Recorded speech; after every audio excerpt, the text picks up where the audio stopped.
Have you ever noticed how some folks just seem to glow with energy and sharpness well into their 80s and beyond? You might catch them laughing with friends at the park, tending to their gardens, or even out pacing you on a morning walk. What's their secret? It's not some magic pill or a hidden fountain of youth. It's often the little choices they make every day. And today, I want to share one of those choices with you: intermittent fasting.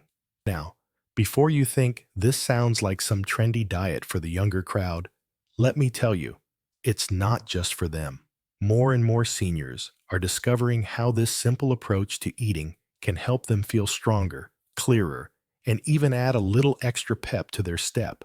So, grab a cup of tea, get cozy, and let's chat about how intermittent fasting could be a game changer for you.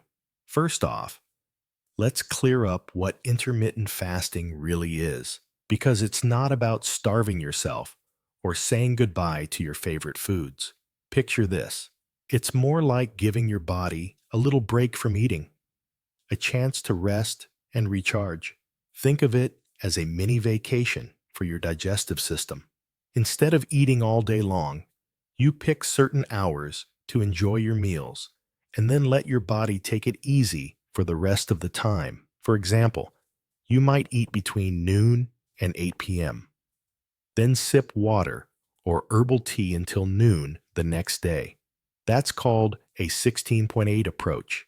16 hours of fasting, 8 hours of eating. Doesn't sound too tough, right? And the best part is, you can tweak it to fit your life. Maybe you're someone who loves a big breakfast with the grandkids. No problem. You can shift those hours to start earlier. It's all about what feels good for you. Now, why would you even want to try this? Well, one of the biggest reasons is how it can help your body stay strong as you age. You see, when you give your system that break from constant eating, something amazing happens inside. Your cells get a chance to clean house. It's like when you finally get around to tidying up the garage, sweeping out the dust, tossing the junk, and making everything run smoother. Scientists call this autophagy. But don't worry about the fancy word. What matters is that this cleanup can help your body repair itself, keeping your muscles and organs in better shape. I heard about a friend's uncle, George, who's 72. He started fasting a couple days a week, just skipping breakfast, and he swears he's got more energy to chase his dog around the yard now.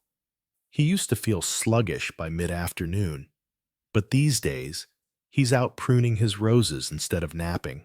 Another thing that's pretty exciting is how intermittent fasting might keep your mind sharp.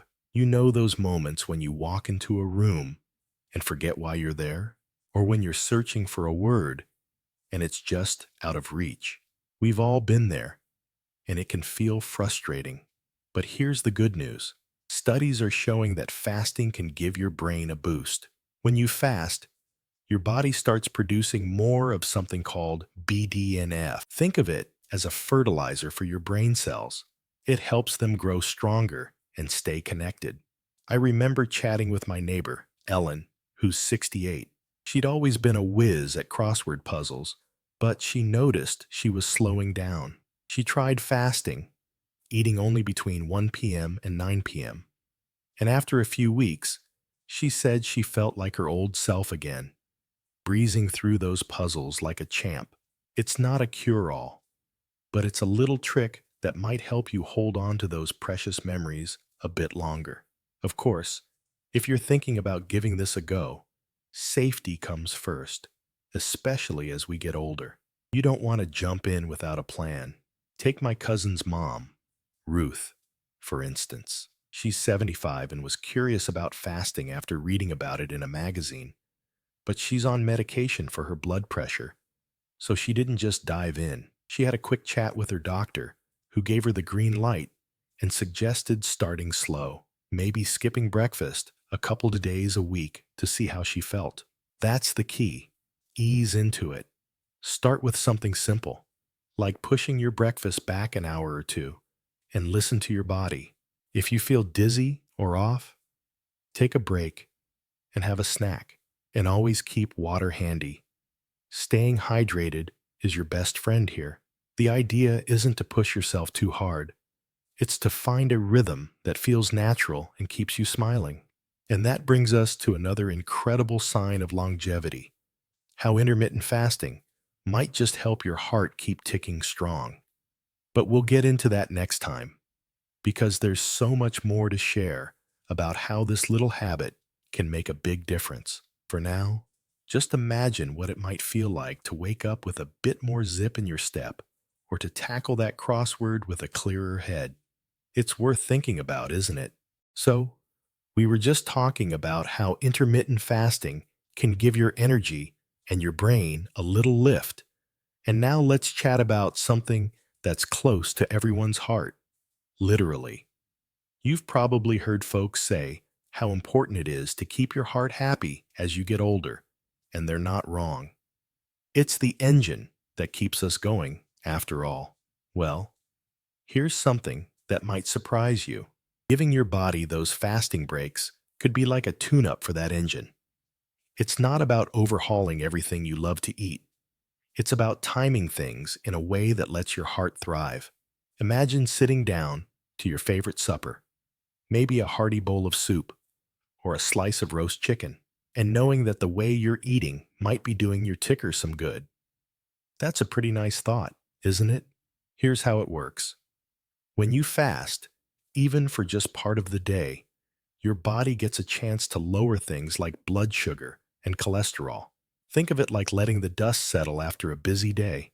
Too much sugar or fat floating around in your bloodstream can make your heart work harder than it needs to, kind of like a car slogging through mud. But with fasting, those levels can ease up a bit. I remember my old pal Tom, who's 70 now. He used to grumble about his doctor nagging him to watch his cholesterol. He wasn't big on diets, loves his mashed potatoes too much, but he gave intermittent fasting a try.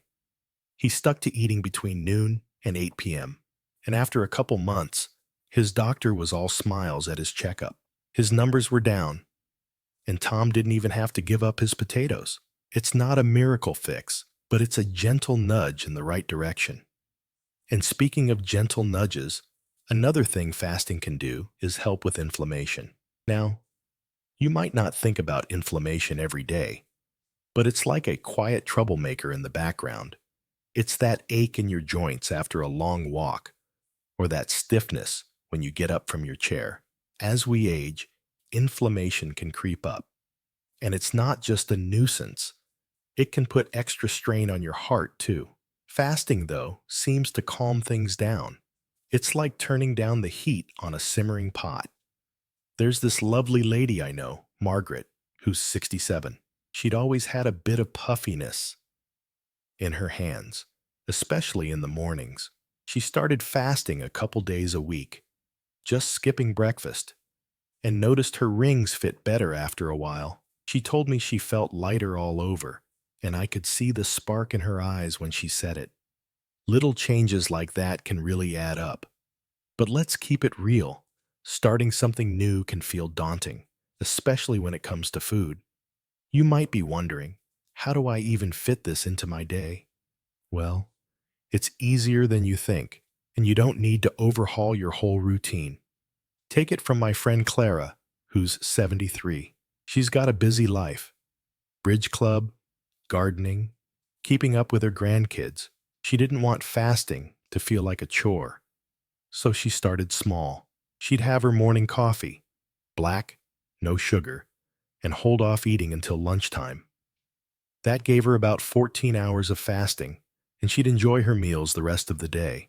She kept it simple: soup and a sandwich for lunch, then dinner with her husband, maybe some fish and veggies. Nothing fancy, just what she already liked. The trick is to pick a schedule that fits your life, whether it's skipping breakfast, like Clara, or finishing dinner early and calling it a night. You're not cutting out the joys of eating. You're just rearranging the clock a little. Oh, and here's a practical tip while we're at it. Plan your first meal after fasting to be something you really enjoy. It's like a reward for your patience. Maybe it's a warm slice of toast with butter, or a bowl of fruit with a dollop of yogurt. Clara swears by her chicken noodle soup. It's her comfort food, and it makes breaking her fast feel special. Keep it light at first, though. Your stomach will thank you for easing back into things. And if you're someone who takes meds or has diabetes, don't go it alone. Chat with your doctor first, just to be sure everything lines up. It's all about finding what works for you, not forcing something that doesn't fit. Now, let's talk about something even more surprising, how this little habit might just help you sleep better and feel more rested. Who doesn't want that, right? We'll dive into that next, because it's one of those benefits that can really make your days brighter.